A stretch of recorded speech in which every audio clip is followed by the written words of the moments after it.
ఏంటమ్మా మీరంతా అంత కోపంగా ఉన్నారు? ఏమైంది? ఏం జరిగింది? ఏంటి? సర్లేవయ్యా, మా రోగాన్ని చెప్తే నువ్వేమైనా తీరుస్తావా ఏంటి? అదేటమ్మా, మీకేమైనా రోగాలతో నాతో చెప్పండి.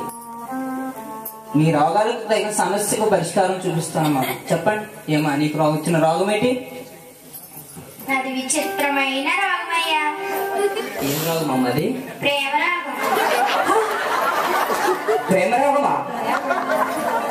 ప్రపంచంలో ఎన్నో రోగాలు చూస్తాం కానీ ప్రేమ రోగం చూడలేదు తల్లి. ప్రేమ రోగం అనేది అసలు రోగమే కాదమ్మా. నీవు దీనులను, అనాథలను, దరిద్రులను, దిక్కులేని వారిని, వారందరినీ కూడా నీ ఒక్కను చేర్చుకుంటే నీకున్న ప్రేమ రోగం తగ్గినట్టే. సరేనమ్మా? అమ్మా నీవి అదేటమ్మా? తిండి రోగమా? ఇదేదో కొంచెం వినడానికే విచిత్రంగా ఉంది తల్లి. నిజంగా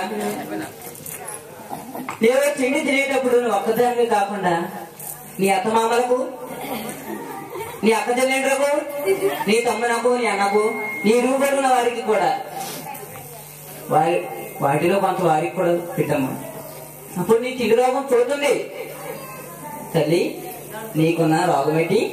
అలాగే నాది కూడా జ్ఞానం లేని రోగమయ్యా.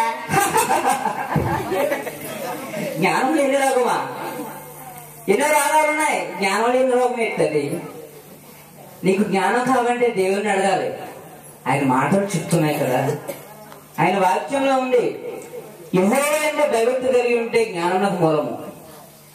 నీవు ఆయన యందు భయభక్తి కలిగి ఉండము. అప్పుడు నీకు కావలసినంత జ్ఞానము సొలొమోను మహారాజు ఇచ్చిన జ్ఞానం ఇస్తాడు. అప్పుడు ప్రపంచ జ్ఞానం అయిపోతావు. సరేనా తల్లి? సరే, మీ అందరి రోగాలు పోయేటట్టు నేను చిన్న ప్రార్థన చేస్తాను. కళ్ళు మూసుకోండి.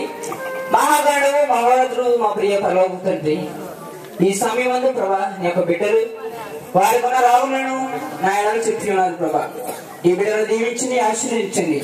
ఈ బిడ్డకున్న ప్రతి బలహీనతను నజరేయుడైన యేసు నామములో తీసివేసి ఇక్కడ నుంచి సరైన మారు మనసు రక్షణ వీరందరికీ అనుగ్రహించమని ఈ సమయం అందు వీరందరి కొరకు మీ సన్నిధిలో ప్రార్థిస్తూ నా యొక్క ప్రార్థన మీ యొక్క సన్నిధి చేర్చుకోమని యేసు నామములో అడిగి వేడుకొచ్చున్నాము మా పరమ తండ్రి. ఆమేన్.